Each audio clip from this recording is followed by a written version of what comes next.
नमस्कार दोस्तों, आप सबका पुनः राजस्थान करंट अफेयर सेशन में हार्दिक अभिनंदन और स्वागत करता हूं। प्यारे लाडले बच्चों, आप सब देख रहे हैं राजस्थान करंट अफेयर। ये राजस्थान की ही प्रॉपर क्लास है। इसमें राजस्थान के ग्रेड के अंदर, लाइब्रेरियन सेकंड ग्रेड के अंदर जितनी भी राजस्थान में वैकेंसीज है जिसमें राजस्थान करंट अफेयर आएगा, और राजस्थान करंट अफेयर के लिए ये बिल्कुल आपकी परफेक्ट क्लास रहने वाली है। तो कार्यक्रम को शुरू करते हैं। आज यदि पहली बार आप जुड़ रहे हैं तो चैनल को सब्सक्राइब कर लेना और वीडियो में कमेंट जरूर करना। कोई कंफ्यूजन हो तो आप क्वेश्चन पूछोगे तो आपका तुरंत प्रभाव से जवाब दिया जाएगा। तो प्यारे बच्चों, आप देखेंगे राजस्थान करंट अफेयर। मित्रों, आज की क्लास स्पेशल राजस्थान को ध्यान में रखते ही आपकी बनाई गई है और यह है Rajasthan current affair. Rajasthan current affair देखेंगे आज हम लोग। राजस्थान में कुछ मुख्य बदलाव है और कुछ राजस्थान से पदों से संबंधित है। जितनी भी मुख्य विचारधारा आपकी बनेगी पूरा इसके अंदर हम लोग कवर करके चलने वाले हैं। और आज हमारे राजस्थान करंट अफेयर की सेकंड क्लास है। आपने फर्स्ट क्लास कल देखी और आज ये सेकंड क्लास है। देखिए, राजस्थान करंट अफेयर के सेशन में सबसे पहले हम लोग बात करते थे। एक शानदार क्वेश्चन हमारे बीच में। क्वेश्चन क्या बोलता है? क्वेश्चन कहता है कि हाल ही में जनवरी 2024 में राजस्थान के 5 व्यक्तियों को 4 पद्मश्री पुरस्कार से सम्मानित करने की घोषणा की गई है। इनमें कौन से नाम शामिल है? सबसे पहली बात तो ये कि राजस्थान में टोटल कितने लोगों को पुरस्कार मिल रहा है? 5 लोगों को पुरस्कार मिल रहे हैं। वो इनमें से है कौन? सबसे पहले इसके ऊपर जरा बात करते हैं। मित्रों, सबसे पहले आप एक नाम देख रहे हैं, नाम है माया टंडन। मित्रों, माया टंडन का नाम आप यहां पर देख रहे हो। ये नाम, जो इस प्रश्न का उत्तर तो खैर नहीं है, पहले हम इस प्रश्न के उत्तर के बारे में बता दें। इस प्रश्न का सही उत्तर होगा उदयलाल भांड। मित्रों, ये राजस्थान के दक्षिणी राजस्थान के निवासी है उदयलाल भांड। 81 वर्षीय बहरूप भीलवाड़ा के संबंधित है। ये भीलवाड़ा जिले के उदयलाल भांड 81 वर्ष के हो चुके हैं। ये राजस्थान के अंदर भांड बनने की कला जो है वो अपनी जिंदा रखे हुए हैं। ये अपनी भांड कला को जिंदा रखने के लिए 10 देशों के अंदर जाके परफॉर्मेंस भी करके आ चुके हैं। परफॉर्मेंस दिखा के आ चुके हैं 10 देशों के अंदर। और भांड का मतलब होता है बहरूपिया। बहरूपिया कला को जिंदा रखने वाले हैं। राजस्थान के जो भांड, प्रमुख भांड है वो उदयलाल भांड है। जबकि आपको बताऊं, एक जानकीलाल भांड है हमारे उत्तर प्रदेश के, जिन्हें मंकी मैन ऑफ इंडिया के नाम से भी जाना जाता है। आप देखिए, माया टंडन, इन्होंने दुर्घटनाओं के अंदर काफी सहायता करने की कोशिश की है। इनका नाम भी चयनित किया गया है। मित्रों, दुर्घटना होने पर ये काफी सहायता करते हैं माया टंडन। लक्ष्मण भट्ट तेलंग देख रहे हैं ना, ये एक वादक कलाकार है, याद रखना है, इनको भी इसमें चुना गया है। ये वादक कलाकार है जयपुर से, वादक कलाकार है जयपुर से, और कई सालों से ये लगातार अपनी कला का प्रदर्शन कर रहे हैं ज्वार कला केंद्र जैसे में। मोहम्मद, ये जो देख रहे हो गनी मोहम्मद, मित्रों गनी मोहम्मद का संबंध जो है ये बीकानेर जिले से रहता है। इनका कनेक्शन बीकानेर जिले से है गनी मोहम्मद का। और आपको बता दूं, राजस्थान की, पश्चिमी राजस्थान की जो लोक कला है, उस लोक कला को जिंदा रखने में इनका काफी बड़ा रोल रहा है। ये 2 ग्रुप है, इनको गनी ब्रदर के नाम से भी जाना जाता है। यानी कि इसका जो पूरा ग्रुप है ना, इसमें सारे भाई भाई आते हैं, तो इनको गनी ब्रदर्स के नाम से भी जाना जाता है। तो याद रखेंगे, गनी मोहम्मद बीकानेर से संबंधित है, लोक कला को जिंदा रखने में सबसे बड़ा रोल है। तो इनको भी इस पुरस्कार में शामिल किया गया है। इनके एक भाई को भी शामिल किया गया है। तो याद रखा जाए, उदयलाल भांड इसके अंदर नहीं आएंगे, बाकी माया टंडन है, लक्ष्मण भट्ट तेलंग है, गनी मोहम्मद है, इन सारों को मित्रों इस प्रकार इसके अंदर शामिल किया गया है। नेक्स्ट अपन बात करेंगे, कुछ थोड़ी सी व्याख्या के बारे में देखते हैं। ये आपके सामने सारे नाम हैं, आप देख पा रहे हो क्रमशः जो आपके नाम यहां पर आए। राष्ट्रपति द्रौपदी मुर्मू ने राजस्थान के 5 व्यक्तियों को 4 पद्मश्री पुरस्कार प्रदान करने की स्वीकृति की है। एक पुरस्कार जो है 2 लोक कलाकारों को, अब देखो 5 व्यक्ति है, 4 पुरस्कार है, लेकिन एक ब्रदर्स, मैं बार बार वर्ड यूज कर रहा ना, ब्रदर्स वर्ड यूज कर रहा था, तो उस ब्रदर्स वर्ड के बारे में आप ध्यान देंगे। एक पुरस्कार 2 लोक गायकों अली मोहम्मद और गनी मोहम्मद बीकानेर को दिया जा रहा है, जो गनी ब्रदर्स के नाम से जाना जाता है। मैंने क्या बोला था? अली मोहम्मद और गनी मोहम्मद दोनों ब्रदर हैं और दोनों ब्रदर्स को एक पुरस्कार दिया जा रहा है। 93 वर्षीय ध्रुपद वादक लक्ष्मण भट्ट तेलंग इसमें भी शामिल है। राज्य की एक अन्य पुरस्कार प्राप्तकर्ता जेके लोन अस्पताल की पूर्व अधीक्षक माया टंडन जो है सड़क सुरक्षा के क्षेत्र में कार्य करती है। उन्होंने सड़क दुर्घटनाओं के घायल पीड़ितों के बचाव में मदद करने के लिए 1 लाख से अधिक लोगों को प्रशिक्षित भी किया है। 81 वर्षीय जानकी लाल भांड भिलवाड़ा में बहरूपिया कला को जीवित रखे हुए हैं और 10 से अधिक देशों में इनका प्रदर्शन भी कर चुके हैं। मैंने जो पूरी बातें आपको बताई वो सारी बातें मित्रों पुनः आपके सामने दोहराई जा चुकी है। ये पूरी बातें आपकी प्रॉपर यहाँ कवर हो चुकी है।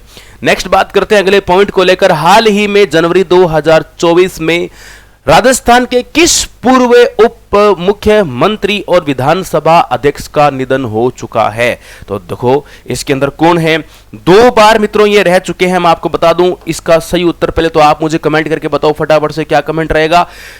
मैं इसका बताता हूं 1 2 3 टाइम आउट हो गया। इसका सही उत्तर आपका होगा हरिशंकर भाभड़ा। हरिशंकर भाभड़ा मित्रों मैं आप सबको बता दूं ये हमारे राजस्थान में चूरू जिले के अंदर एक जगह पड़ती है रतनगढ़। यह राजस्थान के रतनगढ़ विधानसभा क्षेत्र से है। यह राजस्थान में रतनगढ़ विधानसभा क्षेत्र से है। रतनगढ़ विधानसभा क्षेत्र अर्थात आपका चूरू जिले के अंदर आएगा। और यह हरिशंकर भाभड़ा जो आप देख रहे हो ये हमारे राजस्थान के विधानसभा अध्यक्ष कब रहे? तो इसके लिए मोस्ट इंपोर्टेंट बात है विधानसभा अध्यक्ष ये जो रहे थे ये 4 साल तक, कब? ये 1994 तक रहे थे मित्रों। 1994 से पहले ये रहे हुए हैं। 1994 से पहले के सेशन के अंदर ये विधानसभा अध्यक्ष रहे हैं। और बात करते हैं आपके उप मुख्यमंत्री की। उप मुख्यमंत्री जो ये रहे हैं हमारे राजस्थान में ये 94 से लेकर 98 के बीच में, 94 से लेकर 98 के बीच में उप मुख्यमंत्री रहे हैं। अब हाल ही में जयपुर के अंदर इनका निधन हो चुका है। काफी उम्र दराज हो चुके थे, 90 प्लस हो चुके थे हरिशंकर भाभड़ा। दूसरी इंपॉर्टेंट बात ये जिस पार्टी से थे वो भाजपा से संबंध रखने वाले बीजेपी के कार्यकर्ता थे और अभी इनका निधन हो चुका है। तो देखते हैं राजस्थान में ऐसे कौन कौन हैं। राजस्थान में सबसे पहले कौन उप मुख्यमंत्री बने? तो राजस्थान के पहले उप मुख्यमंत्री बनने वाले टीकाराम पालीवाल है। तो इसी तरह से देखते हैं कुछ और भी आपके प्रमुख उप मुख्यमंत्री आते हैं। पहले इन्हीं के ऊपर थोड़ी सी बात और बताता हूं। भारतीय जनता पार्टी के दिग्गज नेता और राजस्थान के पूर्व मुख्यमंत्री हरिशंकर भाभड़ा का जयपुर के एक निजी अस्पताल में निधन हो गया। वह 96 वर्ष के थे। भाभड़ा 1990 से 94 तक विधानसभा क्षेत्र सभा में पद रखा है। 94 से 98 तक प्रदेश में उप मुख्यमंत्री श्री हरिशंकर भाभड़ा राजस्थान विधानसभा में चूरू जिले के रतनगढ़ विधानसभा क्षेत्र से विधायक भी रह चुके हैं। जरा देखते हैं मित्रों राजस्थान के अब तक के उप मुख्यमंत्री कौन है। सबसे पहले आप देखेंगे राजस्थान के अंदर 1952 के अंदर जब जयेंद्र नारायण व्यास का कार्यकाल था, जब जयेंद्र नारायण व्यास मुख्यमंत्री थे उस टाइम उप मुख्यमंत्री टीकाराम पालीवाल यहां पर बने थे। दूसरी बार 1993 में भैरों सिंह शेखावत जब मुख्यमंत्री थे उस टाइम हरिशंकर भाभड़ा हमारे उप मुख्यमंत्री बने। तीसरी बार मित्रों 2002 के अंदर अशोक गहलोत जो मुख्यमंत्री थे तब बनवारी लाल बेरवा को उप मुख्यमंत्री बनाया गया। फिर 2003 के अंदर अशोक गहलोत के टाइम में कमला बेनीवाल को उप मुख्यमंत्री यहां पर बनाया गया। फिर 2018 में अशोक गहलोत के टाइम में सचिन पायलट को उप मुख्यमंत्री बनाया गया। लेकिन बाद में क्या हुआ वो मामला गड़बड़ा गया और बाद में सचिन जी इधर उधर भाग रहे थे। फिर बाड़ाबंदी हुई थी, कई प्रकार की विशेषताएं बन चुकी थी। बाद में डोटासरा जी आगे तो कई तरह के यहाँ कार्य में तो चलती रहती है, पार्टी में सब चीजें होता ही रहता है। तो आप देख रहे हो ये भाभड़ा जी का क्वेश्चन भी कवर होता है। नेक्स्ट अगला पॉइंट देखो कितना सुंदर क्वेश्चन है। सारी दुनिया को पता चल चुका है, न्यूज़पेपर पूरे जयपुर में जाम की स्थिति बन चुकी थी। मित्रों क्वेश्चन क्या कहता है, जरा क्वेश्चन को देखो गौर से। क्वेश्चन क्या कहता है? क्वेश्चन कहता है फ्रांस के राष्ट्रपति कौन है जिन्होंने जनवरी 2024 में जयपुर भ्रमण किया है? मित्रों सारों को पता है, इनका नाम इमैनुअल मैक्रो है जो अभी फ्रांस के राष्ट्रपति हाल ही में हमारे जयपुर के अंदर घूमने आए थे। जयपुर के हालात ही चेंज कर दिए थे 2 दिन। तो प्रधानमंत्री नरेंद्र मोदी ने जयपुर में फ्रांस के राष्ट्रपति इमैनुअल मैक्रो के साथ द्विपक्षीय बैठक भी की थी। श्री मैको अपनी 2 दिवसीय भारत यात्रा पर जयपुर पहुंचे। श्री मैको नई दिल्ली में गणतंत्र दिवस समारोह में मुख्य अतिथि थे। उन्होंने ऐतिहासिक आमेर किले का भी दौरा किया। और दौरा क्या किया? घूमने आए हैं, दौरा किया। स्कूली विद्यार्थियों, पर्यटकों और विभिन्न कलाओं से जुड़े कारीगरों से बातचीत की। जंतर मंतर भी गए जहां प्रधानमंत्री मोदी ने उनका स्वागत किया। श्री मोदी और मैक्रोन ने जंतर मंतर में सांगानेरी गेट तक एक संयुक्त रोड शो भी किया था। रोड शो में इस प्रकार से हेलो हाय हाय इस प्रकार से भी किया था। तो इस प्रकार देखो हवा महल के बाहर दोनों फोटो खिंचका रही हैं। चलो इसके बाद नेक्स्ट अगला पॉइंट देखो, कितना सुंदर क्वेश्चन आपके बीच में आ चुका है। जनवरी 2024 में आर्द्र भूमि पर रामसर कन्वेंशन के अंतर्गत वेटलैंड सिटी प्रमाणन के लिए भारत के 3 नामांकन प्रस्तुत किए गए हैं। इनमें राजस्थान के किस शहर में प्रस्ताव दिया गया है? लाडलो सबसे पहले तो मैं उत्तर बताता हूं। इस प्रश्न का जो उत्तर है वो है राजस्थान का उदयपुर जिला। सबसे पहली बात आती है कि व्हाट इज रामसर साइट, क्या होता है रामसर साइट। जरा बात करते हैं रामसर साइट के ऊपर। ये रामसर साइट आखिरकार है क्या? मित्रों रामसर साइट की जरा बात करें तो देखो ये एक समझौता हुआ था। ईरान के अंदर एक जगह पड़ती है, ईरान के अंदर एक जगह पड़ती है रामसर गांव।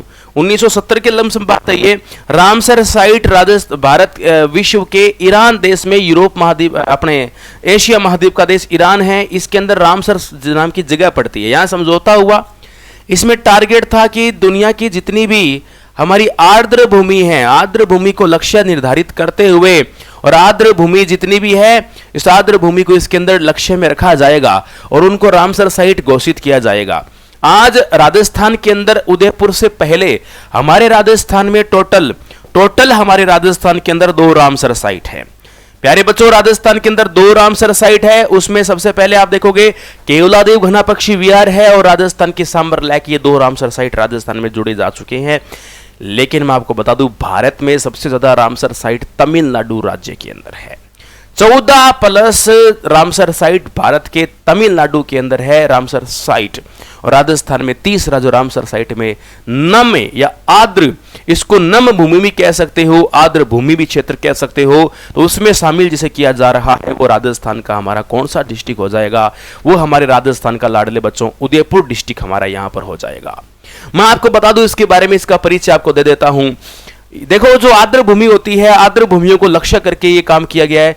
मित्रों ये एक अंतर सरकारी संधि है जो 1971 के अंदर 70-71 के प्रोजेक्ट के अंदर रामसर ईरान के अंदर इसे अपनाया गया था। आपसे पूछे कि विश्व में रामसर साइट लागू कब हुआ था, ये क्वेश्चन आपसे पूछ लिया जाए। रामसर साइट लागू कब होता है पहली बार? ये 1975 के अंदर रामसर साइट लाडले बच्चों लागू हुआ था। ऐसी आर्द्र भूमियां जो रामसर स्थल में घोषित की जा चुकी है वो अंतरराष्ट्रीय महत्व स्तर पर महत्व रखती हो, ऐसा यहां पर आता है। मित्रों विश्व में सबसे पहले आपको बता दूं पेंटानल नाम से एक जगह पड़ती है, पेंटानल अभयारण्य दक्षिणी अमेरिका में। उसको सबसे पहले 1975 में रामसर साइट के अंदर जोड़ा गया था। दक्षिणी अमेरिका का पेंटानल अभयारण्य है जिसे सबसे पहले जोड़ा गया था। फिर आपको बता दूं मैट्रिक्स रिकॉर्ड जो तोड़ने का काम हुआ था, मैट्रिक्स रिकॉर्ड पर 1990 में इसको अपनाया गया था। तो आप जैसा कि जानते हैं कुछ अपने भारत से संबंधित बातें मैं आपको बताता हूं, जरा ध्यान देंगे यहां पर। अब आप देखिए रामसर साइट की कुल संख्या अब तक हमारे भारत में 75 हो चुकी है। चिल्का झील ओडिशा के अंदर है, वह भी रामसर साइट के अंदर मित्रों देखा जाता है। और विश्व आर्द्र भूमि दिवस 2 फरवरी को मनाया जाता है, यह बात जरूर याद रखना। विश्व आर्द्र भूमि दिवस 2 फरवरी को मनाया जाता है। और हमारे भारत में सबसे बड़ा रामसर स्थल जो है वो सुंदरवन डेल्टा, सुंदरवन पश्चिम बंगाल का आता है। सुंदरवन जो नेशनल पार्क है वो आपका आएगा। भारत में सबसे छोटा रामसर स्थल जो है वो जो वेमनगुर है, जो आर्द्र भूमि कॉम्प्लेक्स तमिलनाडु के अंदर पड़ता है। भारत में सर्वाधिक रामसर स्थल तमिलनाडु में है, 14 लगभग आपके वहां पर आ जाते हैं। तो इस तरह से आप रामसर साइट में देखेंगे राजस्थान में अब तक 2 रामसर साइट है, तीसरा उदयपुर के अंदर घोषित किया जाएगा। चलिए यह बात आपकी प्रॉपर पूरी आती है। नेक्स्ट हम लोग समझते हैं अगले पॉइंट को, जरा देखिए क्या कहता है। पर्यावरण वन एवं जलवायु परिवर्तन मंत्रालय ने इंदौर मध्य प्रदेश, भोपाल मध्य प्रदेश, उदयपुर राजस्थान शहरों के लिए 3 ऐसी जगह भारत की, देखिए इंदौर, भोपाल, उदयपुर के लिए आर्द्र भूमि पर रामसर कन्वेंशन के अंतर्गत वेटलैंड सिटी प्रमाणन के लिए भारत से 3 नामांकन प्रस्तुत किए हैं। उदयपुर राजस्थान में स्थित यह शहर 5 प्रमुख आर्द्र भूमियों से घिरा हुआ है, अर्थात पिछोला, फतेह सागर, रंग सागर, स्वरूप सागर, दूध तलाई से। ये आर्द्र भूमियां शहर की संस्कृति और पहचान का एक अभिन्न अंग है।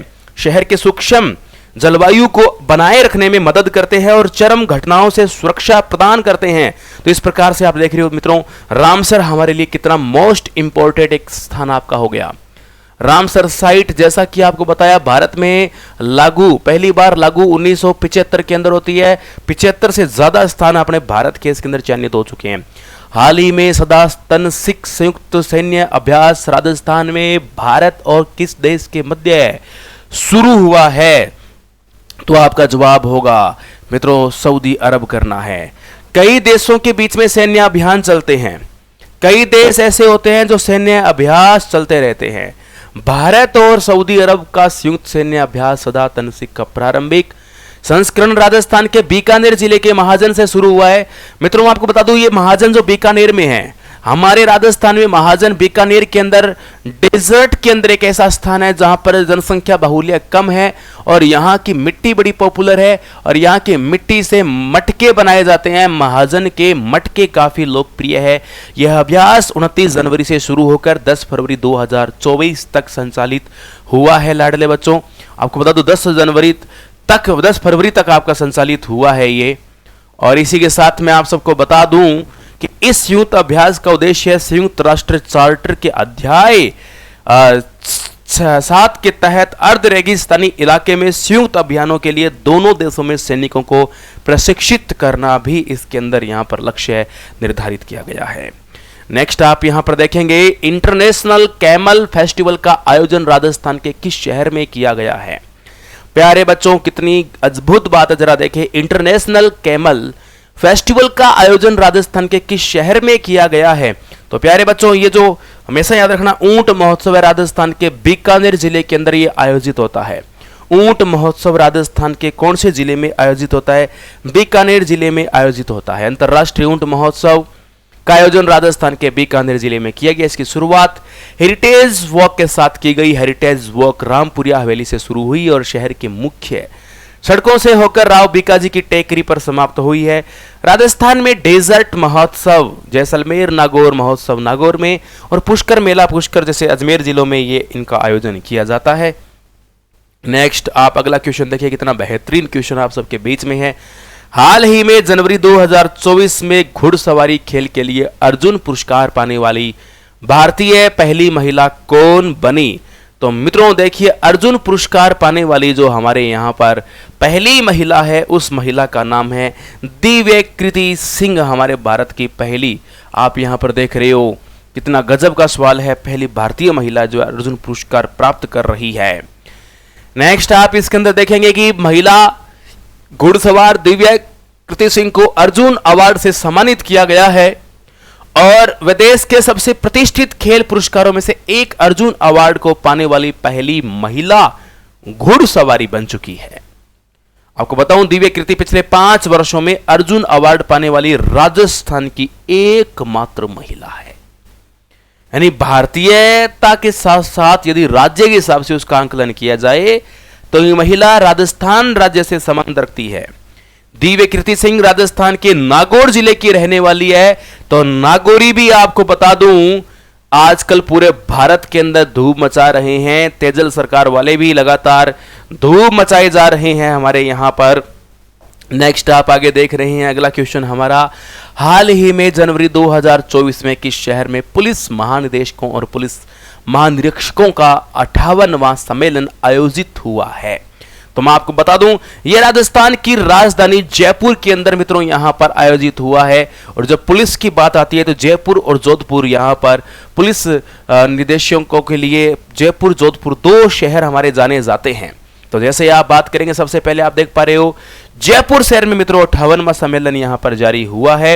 रोड शो किया गया, मतलब स्काई शो किया गया था। स्काई के अंदर इंडिया का मैप बनाया गया था और कई प्रकार के इस तरह कार्यक्रम बैठे थे। पहली बार ड्रोन के माध्यम से इसमें शो करके दिखाया गया। तरह तरह के इंडिया जैसे मैप बने, राजस्थान के मैप बने।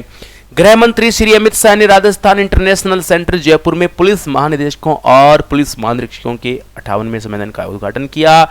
यह सम्मेलन हाइब्रिड मोड में आयोजित किया जा रहा, जिसमें पुलिस महानिदेशकों और पुलिस महानिरीक्षकों के साथ साथ केंद्रीय पुलिस संगठनों के प्रमुख जयपुर में व्यक्तिगत रूप से भाग ले रहे हैं। वहीं देश भर से विभिन्न रैंकों के 500 से अधिक पुलिस अधिकारी वीडियो कॉन्फ्रेंसिंग के माध्यम से सम्मेलन में भागीदारी कर रहे थे। आपको बताऊं अगला एक बहुत ही गजब का क्वेश्चन आप देख रहे हो, शानदार क्वेश्चन आप सबके बीच में है। राजस्थान सरकार ने राज्य में 5 आर्द्र भूमियों को रामसर स्थलों के रूप में विकसित करने के लिए केंद्रीय पर्यावरण मंत्रालय को प्रस्ताव भेजा है। इनमें कौन सा स्थल इस प्रस्ताव में शामिल नहीं है? तो मित्रों, जोधपुर का खिंचन पक्षी अभयारण्य बिल्कुल शामिल है, कोटा का कनवास पक्षी विहार है, बीकानेर में लूणकरणसर भी है, लेकिन जो शामिल नहीं है वो चूरू का ताल छापर ऑप्शन के अकॉर्डिंग बिल्कुल शामिल इसके अंदर नहीं किया जाएगा।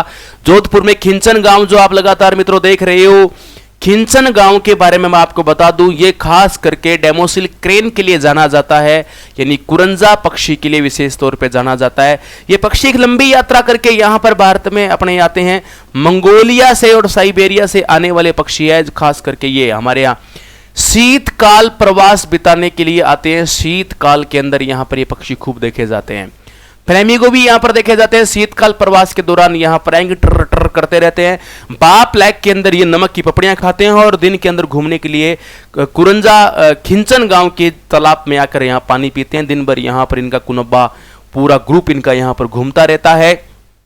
तो कुरंजा राजस्थान में एक लोकगीत के रूप में भी जाना जाता है। विदेश गए पति के वियोग में जो महिला गीत गाती है कुरंजा, विदेश गए पति के वियोग में गाया जाने वाला गीत कुरंजा गीत है। कुरंजा हमारे राजस्थान के अंदर एक आरटीडीसी विभाग का होटल है, जो कमेंट करके आप बताएंगे कहां पर कुरंजा होटल है। कुरंजा पक्षी राजस्थान में सर्वाधिक किस झील में देखे जाते हैं? तो सांबर और तालछापर लेक में भी कुरंजा पक्षी देखे जाते हैं। कुरंजा पक्षी तालछापर अभयारण्य में भी खूब हाई स्तर पर पाए जाते हैं। नागौर जिले से गहरा संबंध भी कुरंजा पक्षी का रहता है, आप सबको बता दूं। नेक्स्ट अपन बात करते हैं लाडलों, कोटा का कनवास पक्षी विहार। ये पक्षी विहार जो आप देख रहे हो, ये गागरोन के साथ साथ तोतों के लिए मित्रों यहां पर जाना जाता है। और बीकानेर में लूणकरणसर जो है इन दिनों में हाल ही में डेवलप हो रहा है और जंगल प्रदेश का एक अभिन्न अंग लूणकरणसर जो आप देख रहे हो, ये विश्नोई समाज का प्रिय क्षेत्र लूणकरणसर। काफी ज्यादा प्रकृति प्रेमियों ने इस लूणकरणसर को बढ़ावा दिया है, तो ये भी इस प्रकार इसमें शामिल है। नेक्स्ट अगले क्वेश्चन की बात करते हैं। क्वेश्चन क्या बोलता है, देखो पॉइंट क्या बोलता है। हाल ही में राजस्थान सरकार ने राज्य में 5 आर्द्र भूमियों को रामसर स्थलों के रूप में विकसित करने के लिए केंद्रीय पर्यावरण मंत्रालय को एक प्रस्ताव भेजा है। इससे पहले सांबर झील को मार्च 1990 में और केवलादेव घनावक्षीय उद्यान को अक्टूबर 1981 में रामसर स्थल के रूप में घोषित किया है। राज्य आर्द्र भूमि प्राधिकरण ने जोधपुर में खिंचन पक्षी अभयारण्य, जोधपुर में चंदलाई, कोटा में कनवास पक्षी विहार, बीकानेर में लूणकरणसर, उदयपुर जिले में मेनार झील प्रस्ताव यहां पर दिया है। ये पॉइंट्स आपके हैं जो यहां पर शामिल किए जा रहे हैं। आज की इस क्लास का हमारा अंतिम और बेहतरीन और शानदार क्वेश्चन आप सब देखेंगे। जनवरी 2024 में महाजन राजस्थान में भारत और यूए के मध्य कौन सा संयुक्त अभ्यास होने जा रहा है? तो डेजर्ट साइक्लोन के नाम से अभ्यास यहां पर होने जा रहा है लाडले बच्चों। भारत यूएई संयुक्त सैन्य अभियान डेजर्ट साइक्लोन से पहले संस्करण में भाग लेने के लिए 45 कर्मियों वाली यूनाइटेड अरब अमीरात लैंड फोर्सेस की टुकड़ी भारत पहुंची है। यह अभ्यास 2 से 15 जनवरी 2024 तक महाजन राजस्थान में आयोजित होने वाला है। यूएई दल का प्रतिनिधित्व जायद फर्स्ट ब्रिगेड के सैनिकों के द्वारा किया जा रहा है। 45 कर्मियों वाली भारतीय सेना की टुकड़ी का प्रतिनिधित्व मुख्य रूप से मैकनाइज्ड इन्फेंट्री रेजिमेंट की एक बटालियन के द्वारा किया जा रहा है। मित्रों, आज हमने इस पूरी क्लास के अंदर कंप्लीट राजस्थान का करंट अफेयर पढ़ा है। मित्रों, इस क्लास को जरूरत है आप सबकी सपोर्ट की। तो मित्रों, बिना समझे बिना सोचे हमेशा ही आप ये जो क्लास है ये शिक्षक के साथ साथ विद्यार्थियों से मिलकर बनती है। तो सभी विद्यार्थी अपनी एक जिम्मेदारी निभाए। सभी विद्यार्थी अधिक से अधिक अपने दोस्तों के साथ में ग्रुप में, फेसबुक स्टेटस, आपके व्हाट्सएप स्टेटस पर, फेसबुक स्टोरी पर, सब जगह आप शेयर करें ताकि इस क्लास को और बढ़ावा मिले, ताकि इसको और अच्छी बनाई जा सके। मित्रों, शुरुआत जब होती है तो उसमें धीरे धीरे खुद की कमियां भी पता चलती है। जैसे जैसे और अच्छा कंटेंट लाया जा सकेगा, 3D एनिमेशंस अच्छे यूज करके और क्लास में इंटरेस्ट, रुचि पैदा करने की कोशिश करेंगे। और एग्जाम ओरिएंटेड का विशेष रूप से इस क्लास में ध्यान रखा जाता है। तो लाडले बच्चों, आज के लिए इतना ही, फिर मिलते हैं नई क्लास के अंदर। जय हिंद, जय भारत, बाय बाय।